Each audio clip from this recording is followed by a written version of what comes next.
Hi students, ഇന്ന് നമ്മൾ discuss ചെയ്യുന്നത് സിഗ്നൽസ് ആൻഡ് സിസ്റ്റത്തിലെ കുറച്ച് മൾട്ടിപ്പിൾ ചോയ്സ് ക്വസ്റ്റ്യൻസ് ആണ്. പാർട്ട് 1 ആണ് ഈ സെക്ഷൻ. നമുക്ക് നോക്കാം. First question, which of the following is an even signal? Even signal ഏതാണെന്ന് കണ്ടുപിടിക്കാനാണ് ക്വസ്റ്റ്യൻ. അപ്പോൾ നമുക്ക് ഇവിടെ 4 സിഗ്നൽസ് തന്നിട്ടുണ്ട്. ഒരു സിഗ്നൽ ഈവൻ സിഗ്നൽ ആവാനുള്ള കണ്ടീഷൻ എന്താണ്? That is X of T equal to X of minus T ആവുകയാണെങ്കിൽ ഒരു സിഗ്നലിനെ ഈവൻ സിഗ്നലായിട്ട് പറയാം. അപ്പോൾ നോക്കൂ, option A e raise to minus T. X of T എന്ന് പറയുന്നത് e raise to minus T ആണ്. എക്സ് ഓഫ് മൈനസ് ടി എന്ത് വരും? E raise to minus T, that is e raise to plus T, which is not equal to X of t. അപ്പോൾ option A even signal അല്ല. Option B t square. X of T equal to T square, then x of minus t equal to minus t the whole square which is equal to T square. അതിലപ്പോൾ ആ condition satisfied ആണ്. X of T equal to X of minus T ആണ്. അതായത് option B ആണ് answer. Even സിഗ്നലിന് example ആണ് t square. T cube എന്തായാലും minus sign വരും. X of T equal to X of minus X of minus T എന്ന് വരും. Sine of ടിയും X of T equal to minus X of minus T എന്നാണ് വരിക. കാരണം sine theta sine of minus theta equal to minus sine തീറ്റയാണ്. അതുകൊണ്ടാണ് ഇത് even signal ആവാത്തത്. അപ്പോൾ answer option B, X of T equal to T square. Next question, which of the following is an example of an energy signal? Energy signal എന്ന് പറഞ്ഞാൽ അതിൻ്റെ ഒരു സിഗ്നലിൻ്റെ energy കണ്ടുപിടിക്കുക എങ്ങനെയാണ്? അതിൻ്റെ ഇക്വേഷൻ ആണ് integral minus infinity to infinity mod X of t square d t should be less than infinity. അതായത് total energy less than infinity, that is finite ആവുകയാണെങ്കിലാണ് ഒരു സിഗ്നൽ എനർജി സിഗ്നൽ ആവുള്ളൂ.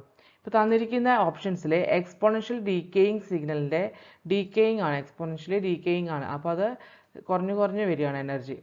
ആ സിഗ്നലിൻ്റെ നോക്കിക്കഴിഞ്ഞാൽ e raise to minus mod t ആണ്. അതിന് finite energy ആയിരിക്കും ഉണ്ടായിരിക്കുക. അത് നമുക്ക് ഈ ഇക്വേഷനിൽ സബ്സ്റ്റിറ്റ്യൂഷൻ നടത്തിയിട്ട് ഇൻ്റഗ്രേഷൻ നടത്തി അതിൻ്റെ റിസൾട്ട് കിട്ടും. അതായത് mod X of T whole square എന്ന് പറഞ്ഞാൽ e raise to minus mod T the whole square എന്ന് വരും. ഇൻ്റഗ്രേഷൻ നടത്തി എന്ത് വരും? എക്സ്പോണൻഷ്യലിന് ഇൻ്റഗ്രേഷൻ നടത്തി കഴിഞ്ഞാൽ അതേ ഫംഗ്ഷൻ അല്ലേ. മോഡുലസ് ഉള്ള കാരണം ഒരു കാര്യമുണ്ട്, മൈനസ് ഇൻഫിനിറ്റി ടു ഇൻഫിനിറ്റി എന്നുള്ളത് സ്പ്ലിറ്റ് ചെയ്യും. മൈനസ് ഇൻഫിനിറ്റി ടു സീറോയും സീറോ ടു ഇൻഫിനിറ്റി ആയിട്ട് മാറും. മൈനസ് ഇൻഫിനിറ്റി ടു സീറോയിലെ e raise to minus t വരും, e raise to plus t വരും. സീറോ ടു ഇൻഫിനിറ്റിയിൽ ഇ റേസ് ടു മൈനസ് ടിയും വരും. അതിൻ്റെ ലിമിറ്റ് അപ്ലൈ ചെയ്യുമ്പോൾ നമുക്കത് ഫൈനൈറ്റ് ആയിട്ടുള്ളൊരു വാല്യൂ ആണ് കിട്ടുക. കാരണം ഇത് ഇക്വേഷനിൽ സബ്സ്റ്റിറ്റ്യൂഷൻ നടത്താതെ തന്നെ അതിൻ്റെ സിഗ്നലിൻ്റെ ഷേപ്പ് കണ്ടാൽ തന്നെ നമുക്ക് മനസ്സിലാക്കാം ഡീക്കേയിങ് സിഗ്നലാണ്. അപ്പോൾ അത് ഫൈനൈറ്റ് എനർജി ആയിരിക്കും ആ സിഗ്നലിന് ഉണ്ടാവുക. ബാക്കിയുള്ള unit step signal, sine wave, Ram signal, അതിനൊക്കെ ഇൻഫൈനൈറ്റ് എനർജിയാണുള്ളത്. അതൊന്നെങ്കിൽ പവർ സിഗ്നൽ ആവാം, അല്ലെങ്കിൽ എനർജിയോ പവർ സിഗ്നലോ അല്ലാതിരിക്കാം. ഓക്കെ, നമുക്ക് 3 ക്ലാസിഫിക്കേഷനാണുള്ളത് എനർജിയുടെ ബേസിൽ. Energy signal, power signal, neither energy nor power signal. Okay, അപ്പോൾ ഓപ്ഷൻ ബി ആണ് correct answer.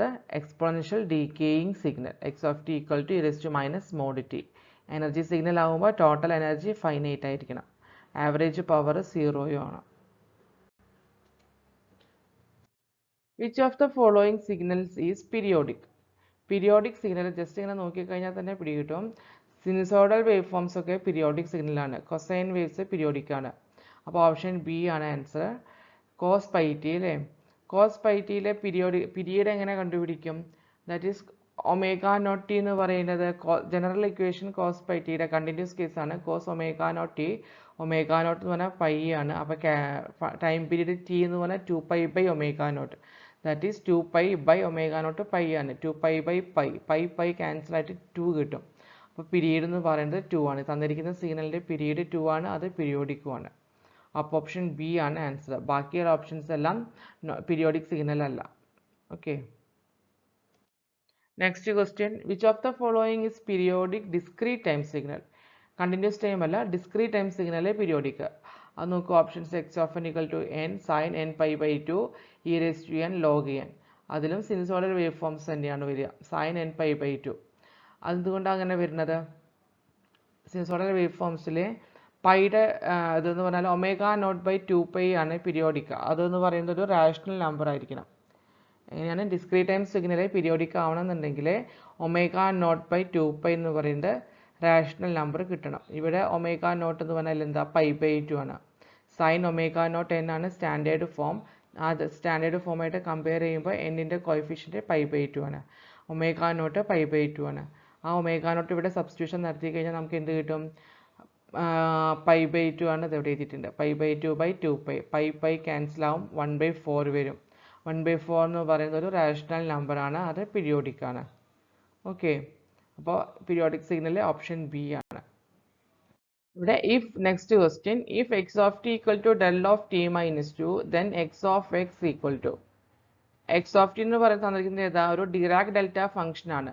Dirac delta function എന്ന് പറയുന്നത് del of t minus 2. അത് ഈ ഫംഗ്ഷൻ ഇതിൽ നമുക്ക് എന്താ കണ്ടുപിടിക്കേണ്ടത്? x of x ആണ് കണ്ടുപിടിക്കേണ്ടത്. ഇപ്പം നമുക്ക് ഈ ഫംഗ്ഷൻ ഇതിൽ എക്സിൻ്റെ വാല്യൂസ് മാറുന്നതിനനുസരിച്ച് x of xൻ്റെ വാല്യൂ മാറിക്കൊണ്ടിരിക്കും അല്ലേ? x of x നമുക്ക് എങ്ങനെ എഴുതാം? del of x minus 2. ടീയുടെ അവിടെ x വരുന്നു മാത്രം. ഇപ്പോൾ എക്സിന് നമ്മൾ 0 കൊടുക്കുകയാണെങ്കിൽ del of -2 വരും. എക്സിന് നമ്മൾ 2 കൊടുത്താൽ del of 0 വരും. എക്സിന് ഏത് വാല്യൂ കൊടുക്കണോ അതിനെ അനുസരിച്ച് x of xൻ്റെ വാല്യൂ വേരി ചെയ്തുകൊണ്ടിരിക്കും. അപ്പോൾ നമുക്കൊരു കംപ്ലീറ്റ്ലി ഡിഫൈൻഡ് ആയിട്ടുള്ള ഒരു ആൻസർ അല്ല കിട്ടുക. അത് ഈ എക്സിൻ്റെ വാല്യൂ ഡിപ്പെൻഡ് ചെയ്തിട്ടാണ് നമുക്ക് റിസൾട്ട് കിട്ടുന്നത്. അതുകൊണ്ട് തന്നെ ഇതിൻ്റെ ഓപ്ഷൻസ് വെച്ച് നോക്കുകയാണെങ്കിൽ most appropriate answer is option D, undefined ആണ്. ഓക്കെ, അതായത് കറക്റ്റ് ഒരു സ്പെസിഫിക് പോയിന്റ് ക്വസ്റ്റ്യനിൽ പറഞ്ഞിട്ടില്ല, അതുകൊണ്ടാണ് അത് അൺഡിഫൈൻഡ് ആയിട്ട് വരുന്നത്. ആ പോയിന്റ് ഈ എക്സ് ആയ കാരണം എക്സിൻ്റെ വാല്യൂസിനനുസരിച്ച് del of t minus 2ൻ്റെ വാല്യൂ മാറും. നമ്മുടെ x of tയുടെ വാല്യൂ മാറിക്കൊണ്ടിരിക്കും. ഓക്കെ, അപ്പോൾ ഓപ്ഷൻ ഡി അൺഡിഫൈൻഡ് ആണ് answer. Next question, Parseval's theorem for a discrete time signal x of n and its discrete time Fourier transform x of e raised to j omega states that. അതായത് discrete time Fourier ട്രാൻസ്ഫോമിൽ Parseval's theorem ആണ് ചോദിച്ചിട്ടുള്ളത്. അത് നമുക്കറിയാവുന്ന കാര്യമാണ്. Sigma n equal to -∞ to ∞ mod x of n square equal to 1/2π integral -π to π mod x of e raised to j omega the whole square d omega. അതായത് പാർസിവൽസ് theorem പറയുന്നത് എന്താണ്? Discrete time സിഗ്നൽസിൻ്റെ time ഡൊമൈനിലുള്ള total എനർജിയും frequency ഡൊമൈനിലുള്ള total എനർജിയും equal ആയിരിക്കും എന്നാണ് പറയുന്നത്. പക്ഷേ discrete time സിഗ്നൽസിൻ്റെ കേസിൽ ഈ ഫ്രീക്വൻസി ഡൊമൈനിലെ ഇൻ്റഗ്രേഷൻ ലിമിറ്റ് വന്നിട്ട് -π to π ആണ്. ഒരു നോർമലൈസേഷൻ ഫാക്ടർ 1/2πയും കൂടി ഇൻക്ലൂഡ് ചെയ്തിട്ടുണ്ട്. ഓക്കെ, അപ്പോൾ ഓപ്ഷൻ എ ആണ് ആൻസർ. 1/2π വേറെ ഒന്നിലും ഇല്ല ഓപ്ഷനിൽ, അത് അറിഞ്ഞാൽ തന്നെ ഈ ആൻസർ കിട്ടുന്നതാണ്. Time shifting and time reversal ആണ്. ടൈം ഷിഫ്റ്റിങ്ങും ടൈം റിവേഴ്സലും option A commutative, not commutative, always equal, inverse of each other. അത് നമുക്കറിയാം ടൈം ഷിഫ്റ്റിങ്ങും ടൈം റിവേഴ്സലും depends upon the order of the operation അല്ലേ? നമുക്ക് ആദ്യം ടൈം ഷിഫ്റ്റിംഗ് നടത്തി പിന്നെ ടൈം റിവേഴ്സൽ നടത്തി കിട്ടുന്ന സിഗ്നലും ആദ്യം ടൈം റിവേഴ്സലും പിന്നെ ടൈം ഷിഫ്റ്റിംഗ് നടത്തുന്ന റിവേഴ്സലിൻ്റെ ആൻസർ തമ്മിൽ വ്യത്യാസം ഉണ്ടായിരിക്കും. അപ്പോൾ അതൊരിക്കലും കമ്മ്യൂട്ടേറ്റീവ് അല്ല. That is answer option B, not commutative ആണ്. ബാക്കിയുള്ള ആൻസർ ഒന്നും വരില്ല.